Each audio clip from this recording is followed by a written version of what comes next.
What's going on, guys? My name is Christopher and welcome to It's Complicated, the show where I talk about and showcase wristwatches. So if you love watches like I do, you're going to want to subscribe to the show. Today we're going to be talking reasons why a man needs a watch. Here we go.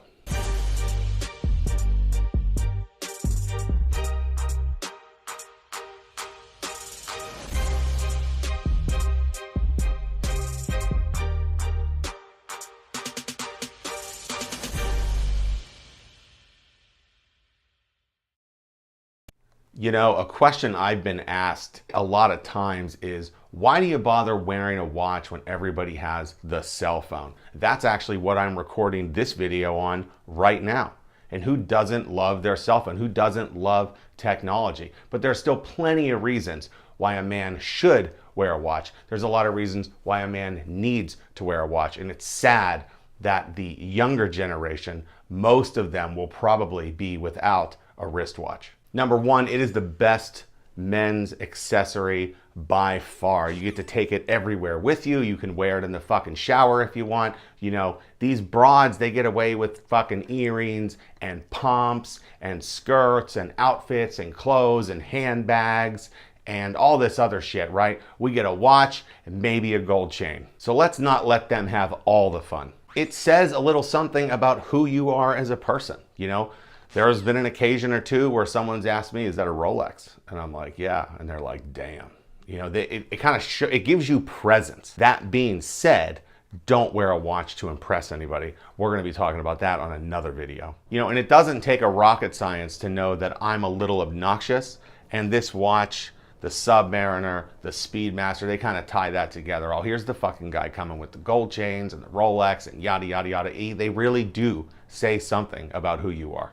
It's a great conversation piece. When somebody comes up to the bar and I notice they're rocking a really cool watch, bam, conversation right there, and you're into it and you know what you're talking about and you're like, oh, hey, what's that? No, that's a Seiko, is that a Divers? Like yada, yada. You have a lot of stuff to talk about. I recently had somebody bring in a solid 18 karat gold Omega Speedy. And he came in and he told me where he bought it, how much he paid for it, how much it's worth now. I mean, it was a great conversation. And really, him and I don't get along that well, but this kind of bridged that gap and gave us some common ground and something to talk about together. A watch, especially a luxury watch like a Rolex, but even down to something like a Seiko Divers or a Seiko Cocktail Time, etc. It's something you're gonna have for a very long time. You can have it the rest of your life if you want to hold on to it for that long. You know, and it's just not the same for the phones, these smartwatches. These things you're not going to have forever. The smartwatch might be in a landfill in 5 years, and you know they're going to come out with a better one next year. This is a Rolex Datejust, okay? Sees a lot of wrist time in the summer, and it's still a Rolex Datejust. They do make improved Rolex Datejusts, but this is still just as good as any other Rolex Datejust. You can't say the same thing with the original Apple Watch. If you're still rocking one of those, you know that the new ones do cellular. You know that the new ones are way better. And I don't think there's going to be a vintage market for smartwatches anytime soon, if ever. And it's the same with the phone. I love my phone. I'm on it all the time. I'm shooting this right now, like I said, on my phone. It's an iPhone 7, but you know what? When the next model comes out or I'm ready to upgrade, this phone goes in a fucking landfill. The watch doesn't. Watches can be passed down to the next generation. Let's say you have a kid and you buy yourself a luxury timepiece like an Omega or a Rolex, or let's say you go high fucking level and you get a Patek. You can pass that on to that boy. You could buy it when he's born and then he would have a birth year watch. There's so many different ways you could buy them to pass it on. You could buy his birth year, you could buy your birth year, you know, you could buy his birth year, give one to him, and then maybe he buys one when his son is born, passes it on to him.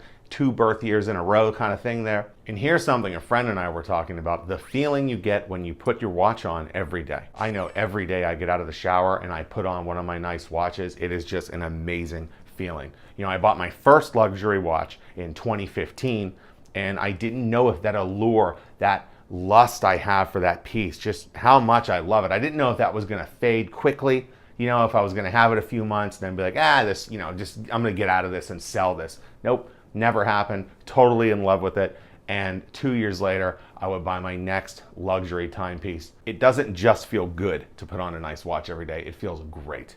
Watches are also highly customizable. You can do different straps, you can do NATOs, you can do leathers, you can change the bracelet. You could go from an oyster bracelet to a Jubilee bracelet. Then you could take that same watch and rock it on a NATO and have nothing to worry about. You can use a watch to help tie an outfit together. Let's say you put on a nice suit, you got the nice watch on, you're like, yeah, this watch only gets worn when I wear a suit because this is a special watch. Let's say you have a dress watch and you're gonna wanna get into that suit more to get some more wrist time with that dress watch. You can wear it to weddings, etc. And at the end of the day, it's a work of art. Even if you've fallen in love with a quartz piece and you've had it for 10 years and you've only had to change the battery once, or maybe you've changed the battery 3 times, it's just something that comes with you. It's something that you learn to appreciate, and especially, in my opinion, with a mechanical watch, that's a real fucking work of art. You can listen to it, you can hear the gears turning. It's very cool. You get to set it, you can set it to atomic time, see what it's gaining, see what it's losing. If you're looking to buy a watch yourself and you don't know where to start, you can check out more videos on this channel or send me an email. I'll gladly respond. If you found this video and you're looking to buy a watch for maybe your boyfriend or your husband, you can also send me an email and I will gladly respond. And that's it, guys. Those are some of the reasons that every man needs a watch. That wraps up another episode of It's Complicated. Don't forget to subscribe to the show, like this video, share it with all your friends, put it on Twitter, put it on Facebook. And I'll see you next time on another episode of It's Complicated.